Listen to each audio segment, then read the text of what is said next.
Joshing. Hindi guys, huwag nyo akong gagayahin. Lalo na yung mga batang nanonood, huwag nyo gagayahin yung mga ganong words. It's okay to watch, syempre mag good vibes. Huwag nyo ilagay sa public. Pag kayo lang, okay lang yun.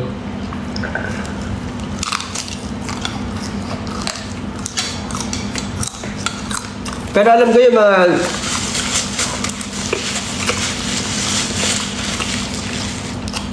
yung mga matatagal na naman nag-follow sa akin. Parang alam ko naman, ramdam ko yun. Na you guys have a good mindset. Minsan nga, wini-wish ko na sana mas makukulit kayo eh. Pero thankful ako na you guys are, very, parang masasabi ko, well-behaved, ayan.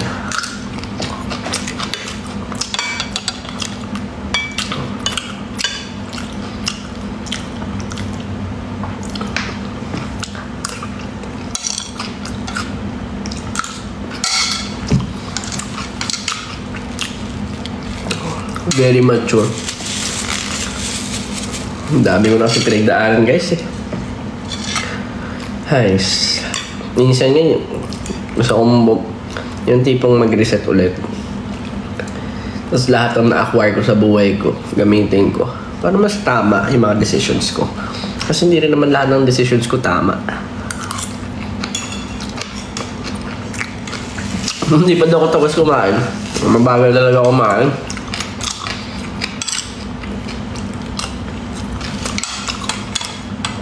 Naglalaro ka ba? Minsan na lang. Sobra. Bihira.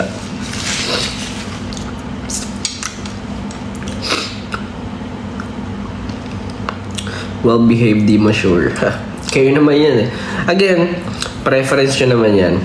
Sa akin, nirespeto ko lagi yung mga decisions ng tao. I am not here to dictate. I am not here to, syempre, tell what's wrong or what's right. Kasi iba-iba tayo ng prinsipyo, iba-iba tayo ng pinanggagalingan.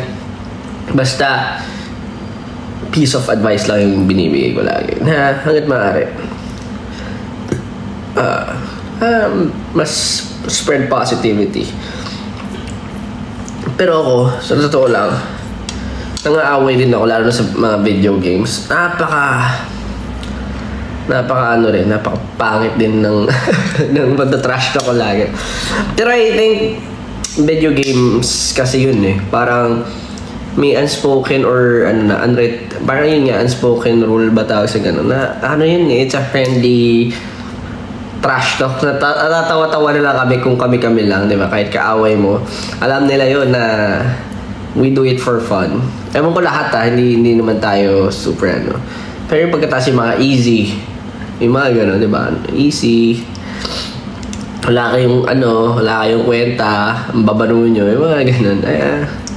That's normal.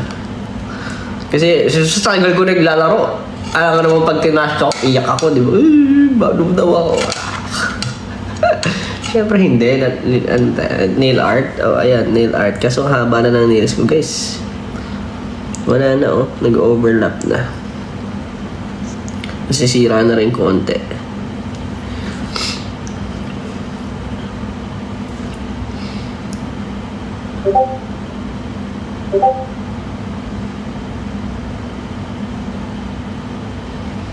Pero ayun, gusto ko lang, syempre, hindi ako masyadong magtatagal ngayon. Pero gusto ko lang magpasalamat sa inyo, lalo na sa mga pupunta sa concert.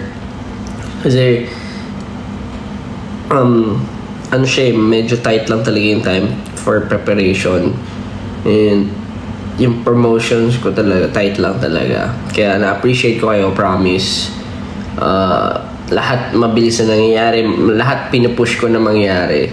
And I'm doing it kasi gusto ko ma-experience nyo or mas makita nyo yung maramdaman nyo kung ano yung siguro yung craft and syempre yung stories na gusto ko ikwento sa inyo.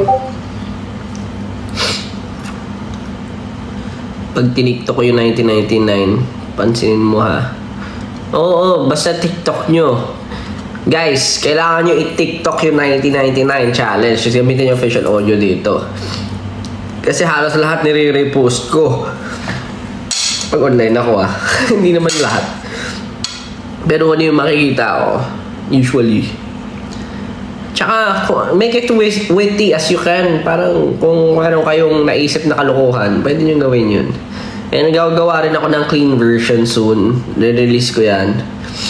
Siguro bago mag-concert, may mga kanta pa ako i-release na pahabol kasi hindi umabot.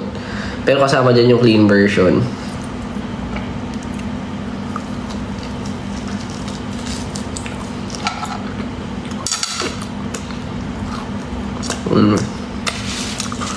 Meron ako collab.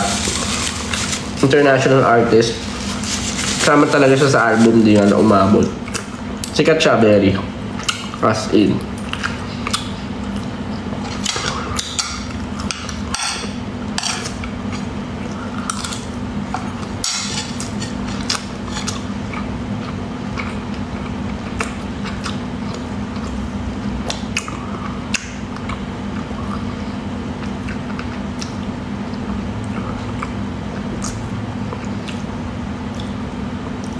So for my concert, if you guys are asking where I can buy, where can I, meron sa website ko, joshcullenofficial.com, and pwede lang kayo sa YouTube, sa Facebook, and Twitter. So doon nakapin naman ata mostly. And para sa mga mas gusto ko makausap, I have my subscription hub sa Facebook. Huwag kayong mag-subscribe dito. Paalala, hindi ko alam paano i-turn off yung subscription dito. Hirap na din ako. Pero doon kayo sa Facebook ko. And siguro mag-live ulit ako soon bago mag-concert or whatnot pag na-feel ko.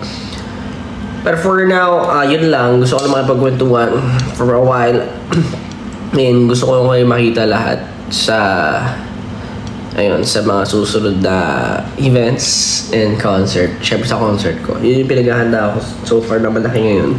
And of course, ang Kalakal, panoorin nyo. Out there sa YouTube, pakinggan nyo sa Spotify. Ginawa namin yan ng SB19 at ni Master Glock, Master Aris. Tapos yung SG 1999. Tuturo ko sa inyo, papatugtog tayo.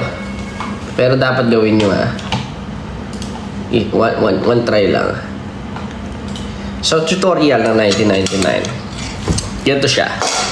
Para mas madali nyo mag-gets. Kinakagat ang dila, diba? Tapos, gawin nyo siya ng 6 times. Kinaka. 2, 3, 4, 5, 6, 7, 8. So, 6 na beses to. 1, 2, 3, 4, 5, 6. Yung 7, 8, lingon. Tapos, pupukin niyo yung ulo nyo. Yan, matigas yung ulo. 1, 2, 3. So, gano'n siya. 1, 2, 3, 4, 5, 6, 7, 8. Pag di nyo kaya, okay, pag di nyo kaya, ganyan na lang kayo. Ano nyo lang. Paling nyo lang, ganyan lang kinakang di ba madali lang yung ganun hindi nyo kailangan gawin yung ganyan kasi baka mamaya pumutok yung ugat nyo dyan.